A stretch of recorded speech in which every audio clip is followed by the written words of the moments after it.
ये कहानी है राखी की, जो यूपी के एक गांव बलिया में रहने वाली थी। बहुत ही हंसमुख और चंचल स्वभाव की लड़की थी। अगर कोई उदास इंसान उससे बात कर लेता था तो वो अपनी उदासी भुला देता था।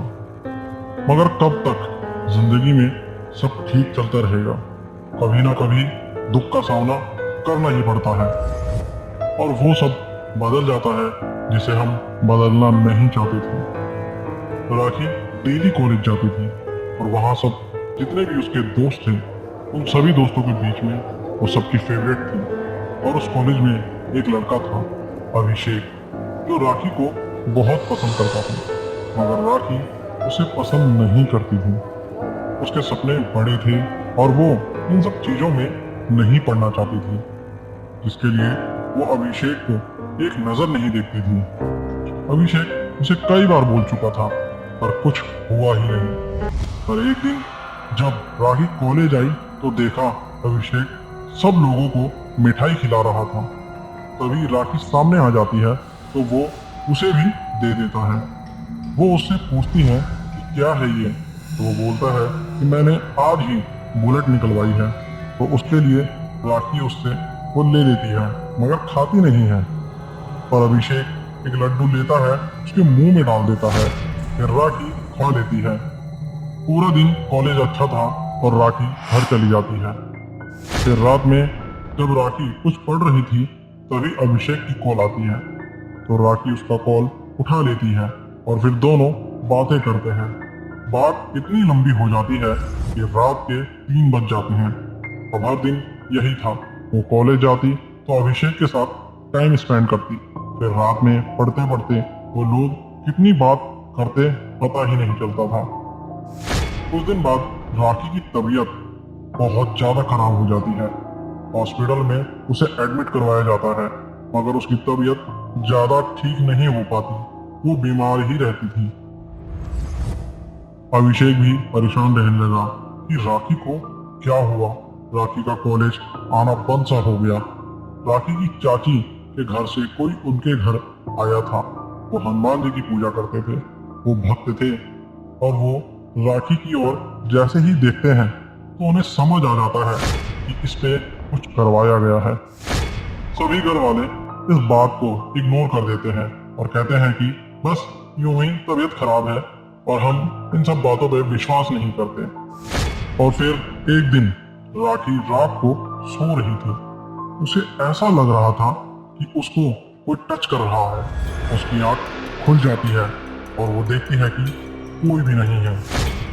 फिर देखती है कि रूम के एक कोने में कोई खड़ा है और उसे घूर रहा होता है। ज्यादा कुछ तो नहीं दिखाई देता मगर उसकी लाल आंखें साफ चमक रही थी। राखी चिल्लाने लग जाती है और तभी सब घर वाले वहां आ जाते हैं। राखी उन्हें बताती है कि उसके कमरे में कोई आया था और कोने में खड़ा होकर उसे देख रहा था, मगर किसी को कुछ भी नहीं दिखाई देता है। सब अपने अपने रूम में चले जाते हैं। फिर राखी अपने रूम में डरते हुए सो ही जाती है।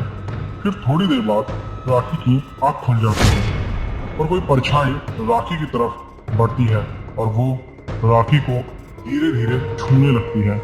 और फिर राखी और उस परछाई के बीच में एक इंटीमेसी हो जाती है। राखी सुबह उठती है तो पूरी बॉडी पेन कर रही थी। बॉडी में जगह जगह उसके निशान था।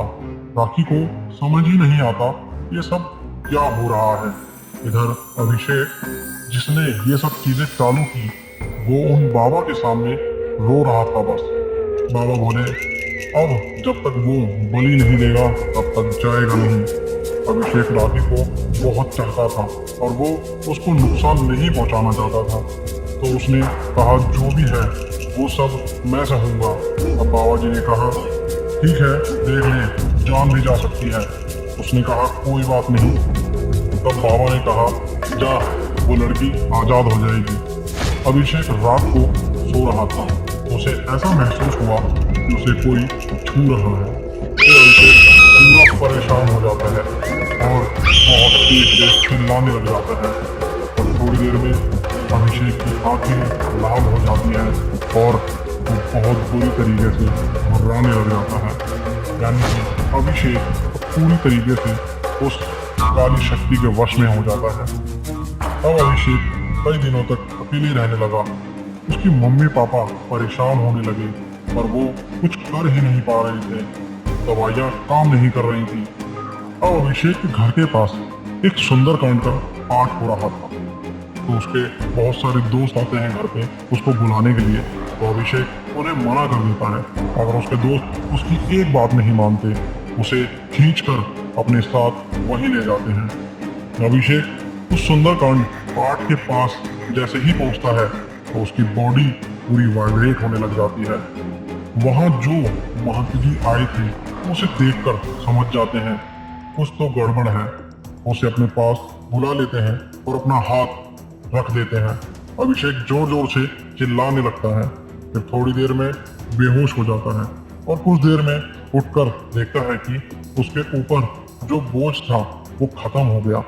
जो उसको कमजोरी महसूस हो रही थी वो अब नहीं थी। महंत जी ने कहा, बच्चा अब सब ठीक है, तुम्हारी समस्या हनुमान जी की गदा के नीचे है। तो इस तरह से अभिषेक को अपनी ही करनी का फल मिला। तो इस कहानी से हमें ये सीखने को मिलता है, हमें कभी कोई तंत्र मंत्र के चक्कर में नहीं पड़ना चाहिए, क्योंकि काली शक्तियाँ हमेशा आपसे बदले में कुछ ना कुछ लेती है, चाहे वो आपकी जान ही क्यों ना हो। तो जितना हो सके तंत्र मंत्र ना करें, ना करने दें। तो मिलते हैं एक नई स्टोरी के साथ, तब तक के लिए जय श्री राम, जय श्री हनुमान।